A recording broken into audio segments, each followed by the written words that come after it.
नमस्कार साथियों, मैं आपका शिव दिनेश शर्मा। आज एक ऐसे शख्सियत, हमारे मित्र भी हैं और युवाओं के चहेते भी हैं, और कई मतलब अपनी छवि कई सारे जिलों में छोड़ के और कई अपना छाप जो है वो ऐसे युवाओं के बीच में बिखेर रहे हैं। कहते हैं युवा दिलों की धड़कन। तो दिलों की धड़कन के तौर पे काम कर रहे हैं। जो काम कर रहे हैं, आपको नाम भी उनका बताऊंगा, उनसे रूबरू भी कराऊंगा और कई सारे मुद्दों पे उनसे चर्चा भी करूंगा। और इस समय देखिए, महाराष्ट्र और उत्तर प्रदेश में राजनीति चल ही रहा है, चुनाव नजदीक आ ही गया है, तो कई सारे बिंदुओं पे मैं उनसे चर्चा करूंगा। हमारे साथ बातचीत करने के लिए युवा नेता, युवा दिलों की धड़कन राणा रितेश जी हैं। रितेश जी, आपका बहुत बहुत स्वागत है हमारे चैनल पे। बहुत बहुत धन्यवाद, आभार। हमारे साथ हमारे परम मित्र शिव दिनेश शर्मा जी हैं, जो कि बहुत ही अच्छे और हमारा संबंध बहुत ही पुराना संबंध है। आज मैं इनके साथ अपने क्षेत्र के मुद्दों पे विकास करने के लिए यहाँ पे आया हूँ। आपका बहुत बहुत आभार, आपने मेरे साथ टाइम दिया, इसके लिए आपका बहुत बहुत आभार, बहुत बहुत धन्यवाद। राणा रितेश जी, ये बताइए, देखिए चुनावी रण में तो बहुत सारे लोग वादे तो इतने करते हैं, बड़ी बड़ी बातें करते हैं, बड़े बड़े वादे करते हैं लोगों के बीच में जाके, और लोगों से फिर लेके कहते हैं कि आज घूम रहे गली में कल मिलेंगे दिल्ली में। वो वाला हो जाता है कि उनसे अगर जनता किसी भी मुद्दे को लेकर बातचीत करना चाहे, किसी कार्य को लेकर बातचीत करना चाहे, तो उन्हें ढूंढने के लिए कम से कम उन्हें 2 4 10 दिन, कहीं कहीं एक एक महीना ढूंढना पड़ता है, तो जाके कभी मिलते हैं। और मिलने के बाद में उनका वादा इतना लंबा रहता है कि जैसे कोर्ट का तारीख, 2 महीने की तारीख, 10 महीने की तारीख, लेकिन कार्य उनका नहीं होता है। तो आखिर ये बताइए कि आप राजनीति में आ रहे हैं, तो क्या आपके क्षेत्र के लोगों का भरोसा किस तरीके से आप जीतना चाहेंगे? राजनीति में आना है, और राजनीति में मेरे साथ मेरे जो युवा साथी हैं, जो बड़े बुजुर्ग हैं, सभी का मेरे ऊपर आशीर्वाद बना हुआ है। जैसा कि आपने कहा कि जो आते हैं नेता लोग, आते हैं उसके बाद फिर गायब हो जाते हैं, वो चाहे इलेक्शन के टाइम आते हैं या जीतने के बाद, उनका नहीं पता रहता। जैसा कि आपने बोला कि लोग उनसे मिलने के लिए महीनों महीनों तक चक्कर काटते रह जाते हैं। मैं अपने क्षेत्र के बारे में ही बात कर रहा हूँ। मेरे क्षेत्र में बहुत सारी समस्याएं हैं। जैसा कि मैं चुनाव में तो आया ही हूँ, ये तो सभी लोग को पता है, लेकिन मैं जब चुनाव में नहीं आया था, तब भी जो हमारे भाई, हमारे युवा साथी थे, तब भी मैं उनके साथ कंधे से कंधा मिलाकर हर छोटी बड़ी समस्याओं को उन सोचता था कि उनका समाधान हो। और मैं देख रहा हूँ, जैसा कि मेरे भाई, मेरे युवा साथी सभी लोग मेरा सपोर्ट कर रहे हैं। जब मेरा ये ऐलान हुआ कि मैं जिला पंचायत का दुबोलिया द्वितीय से चुनाव लड़ने वाला हूँ, मेरे सभी बड़े भाइयों, छोटे भाइयों, जो मेरे खासकर युवा साथी हैं, बहुत ही अच्छा उनका सहयोग मिल रहा है। इसलिए सहयोग मिल रहा है क्योंकि वो सोच रहे हैं कि क्षेत्र में कोई युवा आए, कोई युवा आगे आके विकास करे, उनकी समस्याओं को सुने। क्योंकि मेरे यहाँ आज तक जो यहाँ पे जिला पंचायत इस टाइम में है, आते हैं, वोट मांगते हैं, चले जाते हैं, उनका मतलब उनका चेहरा तक कोई नहीं देख पाता है। बस केवल जब चुनाव आता है तो उसमें बहुत सारे नेता लोग आके अपना मोह माया सब फैलाते हैं, ये करूंगा वो करूंगा, लेकिन चुनाव जीतने के बाद कोई दिखाई नहीं देता है। सबसे बड़ी दुर्भाग्य की ये बात है, हमारे क्षेत्र में तो जिला पंचायत केवल नाम का है, कोई आके किसी मुद्दे पे चर्चा करने के लिए कोई आगे आता ही नहीं है। तो मेरा यही मोटिव है कि मैं, जैसा कि मुझे आशीर्वाद भी मिल रहा है, मुझे प्यार भी मिल रहा है, अपने युवा साथियों का पूरा सहयोग मिल रहा है, तो मैं राजनीति में आया हूं तो उनके लिए कुछ करूंगा। और ये नहीं है कि राजनीति में आया हूं तभी कि ये सब करूंगा।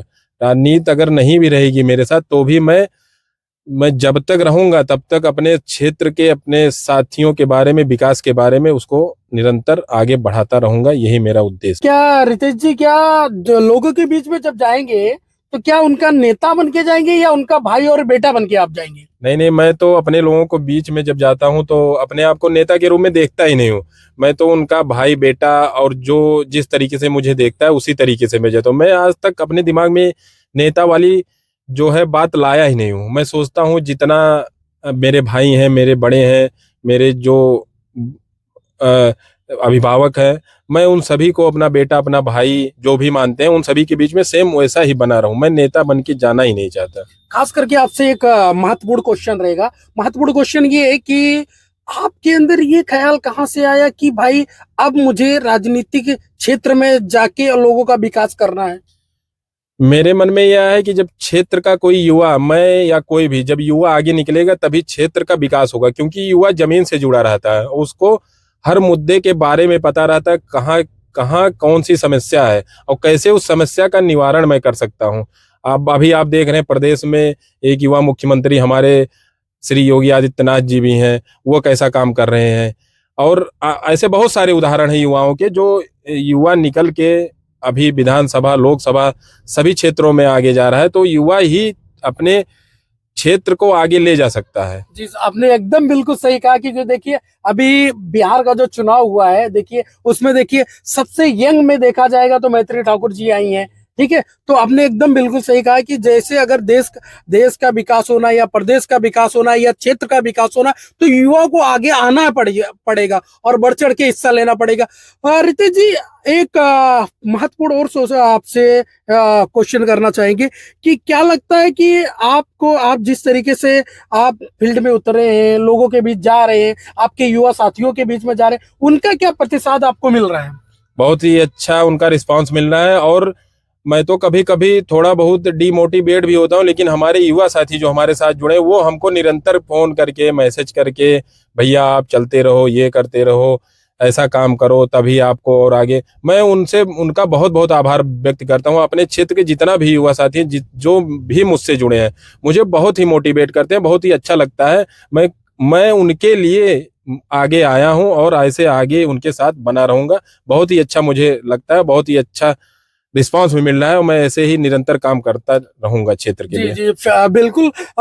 फीडबैक भी हमने कई सारे जगहों पे लिया है कि राणा रितेश जी कई सारे युवा या माताओं, बहनों या भाइयों या बुजुर्गों का कोई भी समस्या रहता है, तो एक युवा जब समस्या लेकर किसी नेता या किसी के पास जाता है और न राजनीतिक जीवन में कभी उन्होंने प्रवेश किया है, उसके बाद में भी लोगों का जो भी समस्या रहता है उसका निवारण के लिए वो दर बदर किसी न अधिकारी के पास या किसी नेता के पास या किसी विधायक के पास, सांसद के पास, सबके पास जाते हैं। तो अगर उनको ही नेता बना दिया जाएगा तो वो किस तरीके से काम करेंगे, ये तो जनता को सोचना है। जनता क्या आपको किस तरीके से आशीर्वाद दे रही है, क्या दे रही है, वो आप और माताओं बहनों के बीच में आप जब जाते हैं तो माताओं बहनों से क्या प्रतिसाद और बुजुर्गों से क्या प्रतिसाद मिलता है?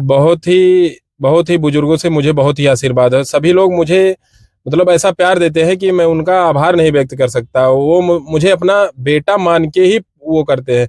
हालांकि पता नहीं क्या भगवान का आशीर्वाद है या बड़े बुजुर्गों का आशीर्वाद है जो मुझे इतना प्यार मिल रहा है। मेरा तो कोई राजनीतिक बैकग्राउंड भी नहीं है, लेकिन इतने कम समय में मुझे इतना ज्यादा प्यार मिला है, वो उसके लिए मैं अपने क्षेत्रवासियों को बहुत बहुत धन्यवाद देना चाहता हूँ, बहुत बहुत आभार प्रकट करना चाहता हूँ, जिस तरीके से उनका प्यार और आशीर्वाद मुझे मिल रहा है। एक और महत्वपूर्ण आपसे जानकारी लेना चाहेंगे, अगर इस राजनीतिक जीवन में आपका पहला कदम रखने के बाद में आप किस तरीके से अपने क्षेत्र का क्या विकास करना चाहेंगे? सबसे पहले आपका विकास क्या रहेगा, विकास का कौन सा कदम पहला रहेगा, वो बताएं। अभी जैसे मैं राजनीतिक उसमें आया हूं, तो मेरा पहला प्रयास है कि मैं अपने क्षेत्र से जिला पंचायत का चुनाव लड़ने का पूरा एकदम मेरा पूरा दावा मजबूत किया हूं अपना जिला पंचायत दुबोलियां द्वितीय से। और मैं 100% कह रहा हूं, मुझे पूरा आशीर्वाद बड़े बुजुर्ग सबसे मिलेगा। और मैं ये दावे के साथ कह सकता हूं, अगर मैं चुनाव में आया, जिला पंचायत द्वितीय से मैं चुनाव अगर जीता, तो इतना विकास होगा कि आने वाले सभी युवाओं के लिए प्रेरणा स्रोत बनूंगा मैं। इतना मैं गारंटी के साथ कह सकता हूँ। नहीं नहीं, बहुत बहुत बिल्कुल बहुत बड़ी बात आपने कहा। क्योंकि देखिए क्या रहता है, जब युवा खड़ा होता है, युवा देश की तरक्की के बारे में सोचता है, क्योंकि युवाओं के पास समय होता है, युवाओं के पास समय काफी होता है। और अगर युवा से देश की तरक्की के बारे में सोचता है, क्षेत्र की तरक्की के बारे में, विकास के बारे में सोचता है, तो काफी विकास तक, हद तक लेके जाते हैं। तो अब तक की आपकी अभी तक की कितनी तैयारियां रही और आगे क्या तैयारी, और सपोज दैट कि अगर किसी राजनीतिक दल ने आपको अपना उम्मीदवार नहीं बनाया तो उस पे क्या आपका रिएक्ट रहेगा? ये तो अगर किसी पार्टी ने अपना उम्मीदवार नहीं बनाया या जो भी है, फिर मैं अपने जो युवा साथी हैं, जो बड़े बुजुर्ग हैं, उन सभी से सलाह मशविरा जैसा वो कहेंगे उन्हीं के उस पे मैं चलूंगा। और अगर चुनाव में मैं आया हूं, तो किसी राजनीतिक पार्टी करे या ना करे, लेकिन मैं चुनाव लड़ूंगा इस बार। जिला पंचायत द्वितीय का। बिना पार्टी, अगर पार्टी टिकट नहीं देती है तो भी बिना पार्टी के भी चुनाव लड़ूंगा। लेकिन कई बार ऐसे भी समय आते हैं कि कई सारे दबाव आते हैं, कई सारी धमकियां आती हैं, क्योंकि जब निर्दलीय कोई लड़ता है या किसी पार्टी का उसके बाद बैनर नहीं रहता तो कई सारे धमकियां आते हैं, कई सारे चीजें सामने फेस करना पड़ता है। बहुत मतलब कहते हैं ना कि पत्थर से पत्थर लगा के लड़ा के आपको आगे बढ़ना रहता, तो उसमें आपका क्या रिएक्ट रहेगा? नहीं, धमकियां और दबाव में तो किसी के मैं आने वाला नहीं हूँ। जैसा कि आपने पिछले दिनों में देखा, धमकी और मेरे ऊपर प्राण घातक हमला भी हो चुका है। यही मेन तो राजनीतिक मुद्दा ही है कि जैसा कि मुझे मारने का प्रयास किया गया, हालांकि मैंने किसी का कुछ किया नहीं था, तो मेरे साथ प्रभु खड़े थे और मैं अपने क्षेत्र में जो मैं चल रहा था, वही सब जितने भी लोग हैं, मेरे नाम नहीं लेना चाहता हूँ, सबकी ऑडियो रिकॉर्डिंग भी है मेरे पास और मैं वो जनता के सामने प्रत्यक्ष प्रमाण भी करूंगा। लेकिन वही है ना, मैंने किसी का कुछ किया नहीं था। तो वो एक कहावत आपने सुनी होगी, प्रभु हमेशा आपके साथ खड़े रहते हैं, अगर आप किसी का अच्छा सोचेंगे तो आपका भी अच्छा होगा। तो दबाव तो अब इससे ज्यादा मेरे ऊपर जो प्राण घातक हमला हुआ है, इससे बड़ा दबाव तो अब नहीं आ सकता मेरे राजनीतिक जीवन में। और मेरे लिए ये एक स्टार्ट था, मेरे ऊपर राजनीतिक स्टार्ट था और स्टार्टिंग में ही मेरे ऊपर हमला हो चुका है। और ऐसा हमला कि मैंने जीवन में कभी सोचा ही नहीं था कि ऐसा हमला मेरे साथ भी हो सकता है। मैं तो कभी किसी का नाम भी नहीं लेता हूँ, ना किसी का चर्चा करता हूँ, लेकिन मेरे पीछे इतने बड़े बड़े लोग लगेंगे मुझे खुद ही नहीं पता था। हालांकि बहुत अच्छा भी लगता है, चलो कम से कम इसी बहाने सीख तो मिली। हाँ, कई बार ऐसे भी रहते कि तरक्की के रास्ते पे जब कोई युवा आगे निकलता है तो लोगों को लगता है कि उनकी राजनीति खत्म हो जाएगी, या जैसा आपका वर्चस्व बन रहा है लोगों के बीच में, वैसा उनका वर्चस्व खत्म हो रहा है। तो कई सारे ये तो उतार चढ़ाव लगे रहते हैं। लेकिन रितेश जी, मैं सबसे पहले एक चीज और महत्वपूर्ण बिंदुओं पे मैं आकर्षित करना चाहूंगा कि जब आप राजनीतिक जीवन में आ रहे हैं, उसके बाद में इस तरीके से आपके ऊपर हमला हो रहा है, हाँ, आखिर हमला, इतना बड़ा हमला होने का कारण क्या हो सकता है? क्या उनको आपसे किस चीज का डर रहा है कि जो आप पे इस तरीके से हमला वो कर रहे हैं? उनको इस चीज का डर है कि एक युवा इतने कम समय में, ना कि इनका कोई राजनीतिक बैकग्राउंड, ना कुछ, ना इनका कोई सपोर्ट, खुद के दम पे इतना ज्यादा सपोर्ट और प्यार जो हमारे युवा साथी है, खासकर युवा साथी मेरे साथ इतने जुड़े हैं कि वही सब विरोधियों की आंख में खटक बना हुआ है। कितने कम समय में इन्होंने इतना तरक्की किया। और वो तो अब मैं इतना जानता नहीं हूँ किसके मन में क्या चल रहा है, लेकिन ये था प्लानिंग कि ये जान से ना बचे, इस तरीके से मुझे मारने की प्लानिंग थी। और अब इससे बड़ी प्लानिंग नहीं हो सकती और ना कोई मेरे इससे ऊपर दबाव हो सकता। अब तो मैं और मजबूती के साथ चलूंगा ना, क्योंकि मुझे पता है किस लिए करवाया है। ये था कि मेरे जितने युवा साथी हैं, जुड़े हैं, जो भी दुबोलियां द्वितीय के क्षेत्र के साथी या दुबोलियां प्रथम के जितने भी मुझे सोशल मीडिया से फोन आते हैं, ये वो सब मेरे विरोधी जितने भी हैं, किसी को देखा नहीं जाता। और हमला इसीलिए करवाया गया कि अगर ये नहीं रहेंगे तो फिर कोई आगे बढ़ने वाला ही नहीं रहेगा। लेकिन जिसके साथ प्रभु श्री राम है, वो उसका कोई कुछ कर नहीं पाएगा। और साक्षात मेरे साथ तो, मैं तो मौत को देख के आया हूँ। मेरा तो एकदम मौत सामने खड़ी थी, वही है कि बच के निकल आया। बस आप समझ सकते हैं, अब इससे बड़ा एक कहावत है ना, जाको राके साइया मार सके ना कोई, बाल ना बांका कर सके चाहे जग बैरी हो। देखिए, हमारे साथ रितेश जी, राणा रितेश जी थे, और वो युवा है, युवाओं के चहेते हैं, युवाओं में काफी उनका क्रेज है। लेकिन कहते हैं ना कि जब किसी की राजनीति खत्म हो रही, उगता सूरज होता है, तो उसको दबाने की बहुत सारे कोशिश करते हैं। लेकिन कहते हैं ना, जाको राके साइया मार सके ना कोई। ठीक है, इसी कड़ी में फिर दोबारा मिलेंगे, तब तक के लिए जय हिंद, जय यूपी।